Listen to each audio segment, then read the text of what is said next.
இலங்கையில் மிகவும் ஆபத்தான பயங்கரவாத குழு இன்னும் அனுரகுமாரவுடன் உள்ளது. அதனை கூறுவதற்கு நாம் பயப்பட வேண்டுமா என பொதுபல சேன அமைப்பின் பொதுச் செயலாளர் கலகுடா தே ஞானசார தேரர் தெரிவித்தார்.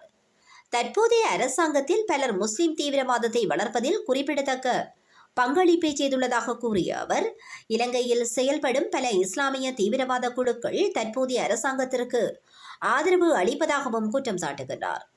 பொதுபல சேன அமைப்பு யாரையாவது ஒப்பந்தம் செய்திருந்தால் அதை நிரூபிக்க அரசாங்கத்திற்கு சவால் விடுகின்றோம் என்றும் அவர் தெரிவித்தார். சிறையில் இருந்து பிணையில் விடுவிக்கப்பட்ட பின்னர் ஊடகவியலாளர் சந்திப்பில் உரையாற்றும் போதே அவர் இவ்வாறு தெரிவித்தார். ஈஸ்டர் ஞாயிற்றுக்கிழமை நாட்டின் மீது தாக்குதல் நடாத்தப்படும் என்று பேராயர் மெல்கம் ரஞ்சித் ஆண்டகை முன்பே தெரிவித்திருந்தார்.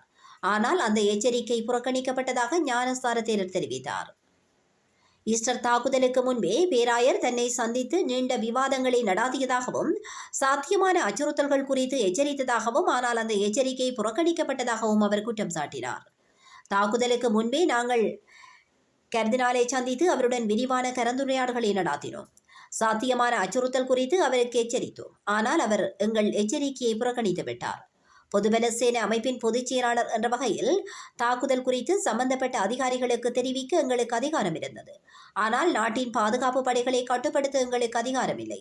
உளவுத்துறை நிறுவனங்களால் கூட அணுக முடியாத பல ரகசிய தகவல்களை நாங்கள் பெற்றுள்ளோம். இந்த தாக்குதல் குறித்து 2014 முதல் நான் எச்சரித்து வருகிறேன். அந்த நேரத்தில் நான் சம்பந்தப்பட்ட அரசாங்க தலைவர்களுக்கு 17 கடிதங்களை அனுப்பினேன். நாட்டில் வேறு பல தீவிரவாத குழுக்கள் தோன்றுவது குறித்தும் நான் கவலை தெரிவித்தேன். கோட்டபாய ராஜபக்ஷ அரசாங்கத்தின் கீழ் நிறுவப்பட்ட ஒரே நாடு ஒரே சட்டம் என்ற ஜனாதிபதி செயலணி மூலம் தொடர்ச்சியான மத தீவிரவாத குழுக்கள் பற்றிய விரிவான தகவல்களை நாங்கள் கண்டுபிடித்தோம்.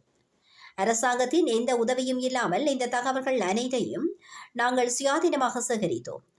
நாட்டின் இன ஒருமைப்பாட்டை பாதுகாக்கும் நலன்களுக்காக நாங்கள் அதனை செய்தோம். நாங்கள் இறுதியாக அறிக்கையை சமர்ப்பித்தோம். ஆனால் துரதிருஷ்டவசமாக எந்த நடவடிக்கையும் எடுக்கப்படவில்லை என்றும் அவர் தெரிவித்தார்.